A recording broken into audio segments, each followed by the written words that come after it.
자, 지난 4일에 강미정 전 조국혁신당 대변인이 성비위 사건의 피해자 중 한 명이 본인이라고 밝히면서 조국혁신당에 민낯을 폭로했습니다. 그리고 탈당했습니다. 조국 원장을 향한 책임론도 거세지고 있습니다. 근데 이 조국 원장을 향한 책임론이 거세지자 당 지도부가 어제 결국 책임을 통감한다라고 얘기를 하면서 총사퇴를 하면서 그 조국 전 대표, 조국 원장에게 가는 어떤 책임론을 불식시키기 위해서 사퇴를 했다는 평가도 나오고 있습니다. 자, 관련해서 영상 보겠습니다. 저희 대응 미숙으로 동지들을 잃었습니다. 피해자 여러분께 다시 한번 그리고 진심으로 사과드립니다.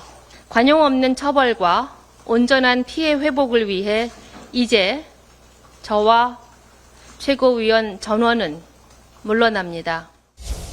감옥에서 출소하자마자 당 내홍에 한복판에 서게 된 조국 원장에게도 사과드립니다.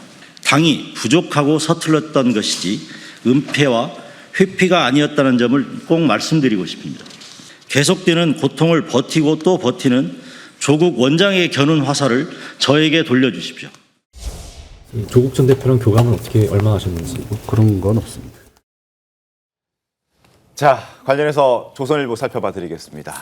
자, 보시죠. 성비위 뭉개다가 조국에게 불똥이 튀었는데 그 불똥이 튀자 지도부가 줄사퇴를 했다. 조국혁신당 최대 위기 지도부 총사퇴. 자, 11월에 전대회라서 새 대표를 뽑기로 했다. 여기에 조국 원장이 새 대표가 되는 것 아니냐? 출마한다는 얘기는 벌써 나오고 있는 상황입니다. 그런데 지도부가 지금 앞서도 저희가 영상을 보여드렸습니다만 뭐 조국 원장에게 가는 화살을 자신에게 혹은 조국 원장 지금 감옥에 나오고 난 다음에 바로 이렇게 어떤 논란에 휩싸이게 만들어서 미안하다, 사과한다 라는 목소리를 내는 조국혁신당의 모습을 저희가 볼 수 있었는데 이 사과를 해야 되는 대상이 조국 전 대표가 아니라 그 피해자들 그리고 조국혁신당을 지지했던 그 지지자들, 그러니까 국민들에게 사과를 해야 되는 것 아닌가라는 생각 들지 않습니까? 주소가 잘못돼도 정우상 논설위원님 한참 잘못된 것 아닌가요? 지금 그 조국당 이번 그 성사태를 보면서 제가 느낀 거는 네. 이 결국엔 이 개인을 위한 정당이라는 것이 갖고 있는 어떤 철저한 한계가 드는 것 같아요. 이번에 뭐 지도부 아까 그 뭐 대표가 지도부 사퇴 입장을 밝히고 아까 사무총장이 국민들한테 사과 대신에 조국 대표한테 사과한다라고 하는 이야기를 보면서 뭐 내용도 황당하지만 네. 그 말하는 태도에서 어떤 절박함이나 어떤 미안함, 어떤 반성의 모습을 읽을 수가 없었습니다. 지금 조국당의 국회의원이 꽤 많습니다. 네. 이 사람들이 지난 몇 달 동안 네. 이 문제가 터졌을 이후에 이 몇 달 동안 뭐를 했겠습니까? 아무것도 안 했거든요. 오히려 적극적으로 이 문제를 해결하려기보다는 그냥 묻으려고 하고 당에 혹시나 조국 전 대표한테 불똥 튈까 봐 네. 고민하다가 뭉개고 있다가 지금 이제 조국 전 대표 입장에선 사면을 받고 다시 정치 활동을 재개하는 이 중요한 시점에 네. 꽃길만 가야 되는 이 시점에 갑자기 뭐가 등장을 해서 지금 어떻게 보면 박수 받아야 될 상황인 줄 알았더니 지금 비난의 화살이 지금 쏟아지고 있는 거거든요. 이런 상황이라면 정말로 피해자 그리고 이 사태의 심각성을 지금 공감하고 있다면 저 지도부 사무총장이 저런 식의 무성의한 발언 그리고 어떻게 보면 국민 의식과 동떨어진 조국 대표한테 미안하다라는 저 발언들을 할 수가 없는 겁니다. 1인을 위한 정당, 네. 1인 때문에 국회의원 된 사람들이 할 수 있는 최악의 모습을 지금 보여주고 있다고 생각합니다. 1인 정당의 한계다. 자, 조국 전 대표, 조국 원장은 자신은 어떤 당무에 관여할 수 없는 상황이었다라는 입장을 밝혔고 어제는 또 SNS에 자신의 프로필 사진을 바꿨습니다. 어떤 사진을 올렸는지 한번 보시죠.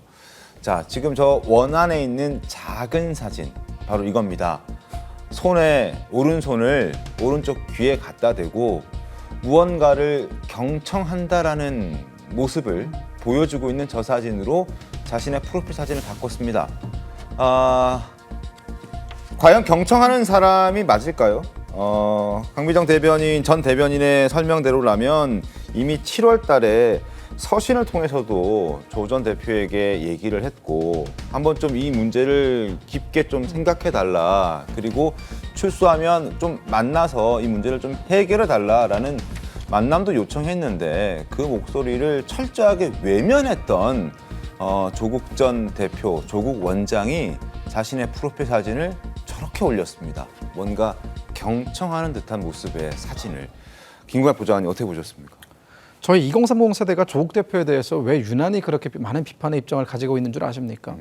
조국 전 대표가 2010년대부터 시작을 해서 마치 진보 진영에서 네. 굉장히 어떤 정의의 전도사 마냥 활약을 해왔어요. 네. 그러면서 조국의 적은 조국이다라는 말이 나올 정도로 정말 SNS에 누가 보면 조국 전 대표의 과거 SNS를 보면은 이 세상의 모든 정의는 다 본인이 혼자 짊어지고 있는 듯한 모습을 보여왔거든요. 네. 그러나 정작 본인이 권력의 자리에 가고 본인이 또 권력자가 되고 그 단계가 올라갈수록 정말 본인이 과거에 내세웠던 기준과는 정반대의 모습을 보여주고 있는 겁니다. 네네. 해당 사진도 똑같은 겁니다. 저는 사실 저게 경청의 모습으로 보이지 않아요. 난 당신들의 비판에 들리지 않는다라는 들리지 그런 않는다. 조롱으로 들립니다. 지금 조국 전 대표가 뭐라고 했습니까? 자기가 감옥에 있을 때에는 평당원 신분이었고 당적이 없었기 때문에 네. 내가 여기 당무에 개입을 할 수 없었다라는 그런 변명 아닌 변명으로 일관을 하고 있는데 이 조국혁신당은 이름도 조국혁신당이에요. 네. 조국에 의한 조국을 위한 조국당입니다. 그렇다면 그리고 지금 그 자리에 앉아 있는 국회의원 공천이라든가 당직자라든가 이런 사람들에 대한 모든 임명 권한은 조국 전 대표에게 있었습니다.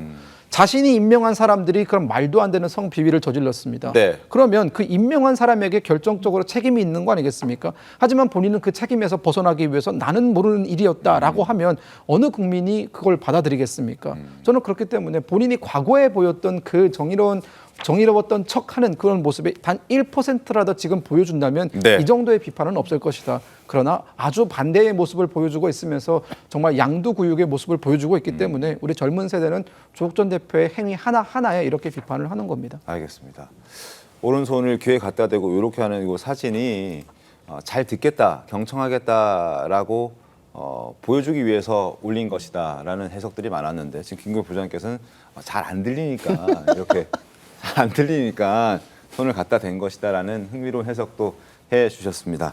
장윤주 변호사님 어떻게 보셨습니까? 글쎄요, 일단 특히 성비위 사건에 대해서는 사실 피해자 입장에서 철저하게 이 사건을 해결해야 된다라는 원칙 항상 유념해야 될 것 같습니다. 네. 뿐만 아니라 피해자 입장에서 이 절차들이 신속하게 진행되는 것, 이것도 굉장히 중요합니다. 지연된 정의는 정의가 아니다는 말, 그동안 계속 거듭돼 왔으니까요. 그런데 조국혁신당이 이번 사건과 관련해서 과연 피해자 입장에서 신속한 절차 진행을 했는지 일단 의문이 들고, 네. 그리고 조국 원장도 수감 중일 때는 이 문제를 해결할 수 없었다 하더라도 일단 네. 석방된 뒤에 그 일정들이라든지 이런 부분들을 보면 피해자 입장에서 상당히 본인들이 후순위가 아니었나 이런 절망감을 느낄 수밖에 없었겠다라는 생각이 듭니다. 정치적인 책임도 분명히 있기 때문에 이 부분에 대해서 조국혁신당이 자정 능력을 좀 더 발휘해 줄 수 있기를 기대해 봅니다. 알겠습니다.